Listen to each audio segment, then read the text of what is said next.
Seja bem-vindo ao canal Aurus Audiobook. Não se esqueça de se inscrever para mais conteúdos fascinantes. Nesta obra singular e profundamente simbólica, Aleister Crowley reúne poemas, reflexões e textos visionários que expressam os fundamentos espirituais e filosóficos de sua busca iniciática. A Espada da Canção combina poesia mística, simbolismo oculto e contemplação metafísica, revelando a dimensão artística e espiritual de um dos mais influentes ocultistas do século XX. Ao longo do livro, Crowley explora temas como vontade, liberdade, amor, transcendência, morte, iluminação e a relação entre o ser humano e o absoluto. A espada simboliza o poder da consciência e da palavra como instrumentos de transformação interior. Enquanto a canção representa a harmonia entre o indivíduo e as forças universais, com linguagem poética, erudita e repleta de referências ao hermetismo, à cabala, ao misticismo oriental e à tradição telêmica. A obra desafia interpretações literais e convida o leitor a uma experiência contemplativa e iniciática. Cada poema funciona como um símbolo vivo, apontando para estados superiores de percepção e realização espiritual. Este audiobook é uma jornada pela poesia e pela filosofia oculta de Aleister Crowley. Ideal para ouvintes interessados em telema, misticismo, simbolismo esotérico e literatura espiritual de grande intensidade. A Espada da Canção. Capítulo 1. O enigma dos nomes e a canção incognoscível. Você parece triste, disse o cavaleiro com preocupação. Permita-me cantar-lhe uma canção para o seu conforto. É extensa? Perguntou Alice. É longa, respondeu o cavaleiro, mas excessivamente bela. Seu nome é o Livro da Besta. Que pavoroso, exclamou Alice. Não se aflija, respondeu a gentil figura. Alguns a chamam de razão em rima. Mas qual é o título real da canção? Perguntou Alice, tentando não parecer demasiado ansiosa. Você não compreende, disse o cavaleiro com leve irritação. Isso é meramente como o nome é chamado. Seu verdadeiro nome é Dia da Ascensão e Pentecostes, com certos ensaios em prosa e um epílogo. Assim como o título, A Espada da Canção existe da mesma maneira, do mesmíssimo modo. Alice tapou os ouvidos e soltou um pequeno grito. Quão mais desconcertante que nunca, ela murmurou para si mesma, assumindo então um ar de inteligência forçada. Então esse é o nome da canção, eu entendo. Mas o que é a canção em si? Você deve ser totalmente tola, disse o cavaleiro com impaciência. A canção intitula-se Dúvida Robusta, ou a Antologia Agnóstica, pelo autor de Manipulação de Gás, Soluções, O Gerenciamento de Retortas e outros tratados científicos da mais alta ordem, embora isso seja apenas como ela é chamada. O que é então a canção? Perguntou Alice, agora completamente aturdida. Se eu desejasse ser obscuro, criança, disse o cavaleiro com desdém, eu deveria informar-lhe que o nome do título era O que um homem de 95 anos deveria saber, conforme aprovado por distintos teólogos e aquilo. Observando que ela começava a chorar, ele cessou e então falou com maior gentileza. Significa, minha querida. Ele pausou, pois ela não prestava atenção, sua figura curvada com soluços na forma de um ponto de interrogação. Você deseja saber o que ela verdadeiramente é, presumo. O cavaleiro continuou com um ar de superioridade misturado com desagrado. Se o senhor for tão amável. Então isso, declarou o cavaleiro, como se houvesse estudado o assunto profundamente e chegado a uma conclusão irrevogável. Isso apenas a própria providência sabe. Ainda assim, eu a cantarei para você. Capítulo 2. Invocação preliminar Notung. As coroas de deuses imortais apodrecem, luas desaparecem onde constelações outrora brilhavam, eras incontáveis nos conduziram até aqui, eras incontáveis nos convocam adiante. O mundo é antigo, e eu sou poderoso. Ergue-te, ó espada da canção. Aqui, no crepúsculo dos deuses, eu permaneço. O mundo aguarda uma palavra de verdade. Inflama-te, ó lira, sob minha mão, convoca a terrível juventude da era. Para batalhar contra o mal duradouro, ergue-te, ó espada da canção. Construída sobre areia, a casa da fé cambaleia, o guincho de seitas ruinosas acende, o espírito outrora sagrado escapa do santuário. Deus abandonou os seus escolhidos. A desordem surge sobre a multidão. Ergue-te, ó espada da canção. Ergue-te para ferir, ergue-te para curar através do ferimento, tu, lâmina irresistível. Ergue os sacerdócios caídos que choram em angústia para o seu Senhor derrubado. Ergue as massas enganadas, há muito em sofrimento. Ergue-te, ó espada da canção. Minha força suportará este tormento da era.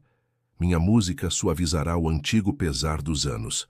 Minha guerra será travada com ferro para trazer à luz uma era de ouro. O mundo é antigo e eu sou poderoso. Ergue-te, ó espada da canção. Capítulo 3. Introdução ao dia da Ascensão e Pentecostes. Nenhuma palavra para prefaciar minha introdução.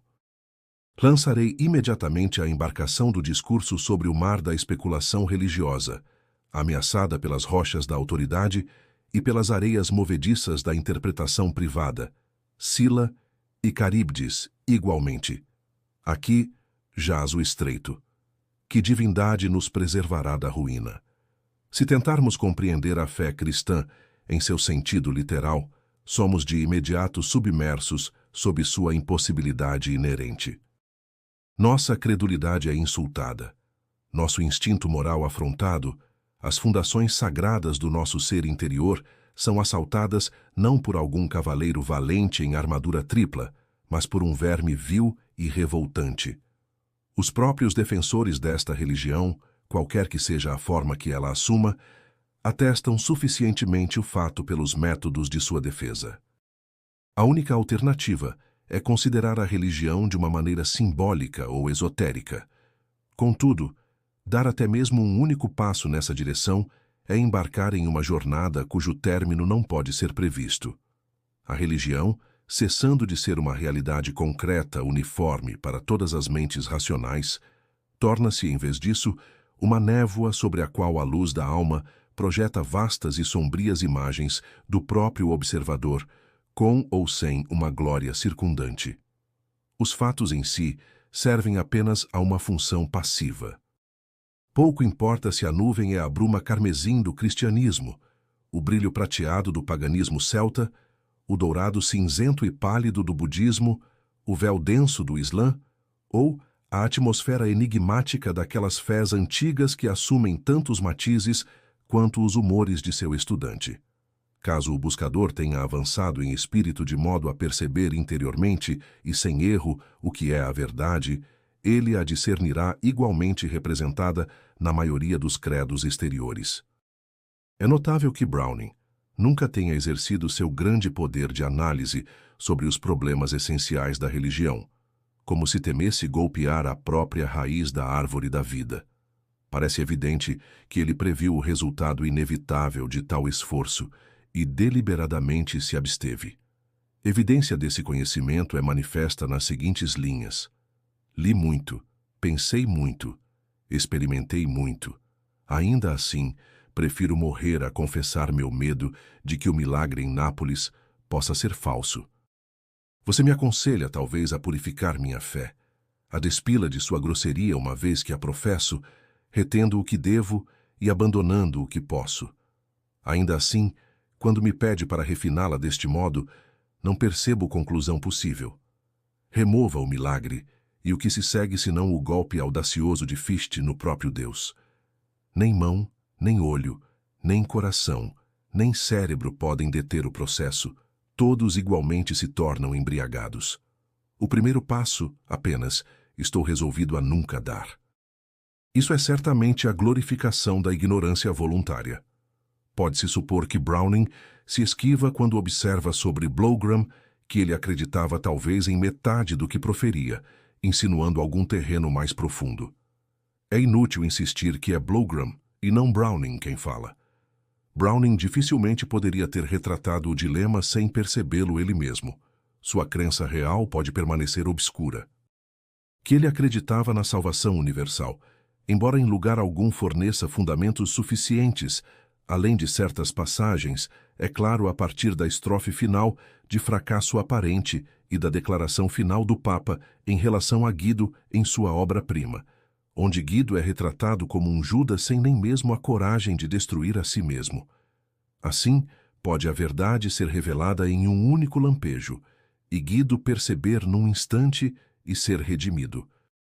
De outra forma, viro meu rosto e não o sigo para aquele estado obscuro e lúgubre, onde Deus desfaz apenas para refazer a alma que ele formou em vão. Isso não deve ser. Seja purgatório ou algo semelhante à reencarnação, é ao menos uma negação da punição eterna. Quanto a mim, dei o primeiro passo há muito tempo, ignorante de onde o passo final levaria. Deus é, de fato, decepado, como um câncer cortado do seio da verdade. Daqueles filósofos que deduzem por raciocínio inatacável uma conclusão adversa a Deus e então, por causa dele, derrubam toda a sua estrutura por um ato de vontade, como uma criança destruindo um brinquedo engenhoso, tomo Mansell como meu exemplo. Contudo, consideremos agora os intérpretes esotéricos do cristianismo, Swedenborg, Anna Kingsford, Deussen e outros, dos quais Caird servirá como meu exemplo. Desejo desmascará-los. Estou de acordo com quase todas as suas declarações. Contudo, sua reivindicação ao nome cristão é totalmente enganosa, conferindo àquela fé uma glória inteiramente estranha a ela. Deussen, por exemplo, rejeita quase todo o Antigo Testamento e, extraindo algumas passagens do Novo, frequentemente arrancadas de seu contexto, afirma sua doutrina como cristianismo. O próprio Lutero descartou a Epístola de Tiago. Kingsford denunciou Paulo como o arqui-herege. Um clérigo de meu conhecimento aceitava Marcos e Atos até ser questionado mais a fundo. Contudo, Deussen admite candidamente que o ensinamento Vedanta é o mesmo em essência, embora mais claro, e define sensatamente a fé, a própria pedra angular da doutrina cristã, como convicção baseada em evidência insuficiente. Da mesma forma, o princípio de morrer para viver de Hegel, que Caird alega ser central ao cristianismo, é muito mais antigo, aparecendo no mito de Osíris do Egito. O conteúdo completo está no site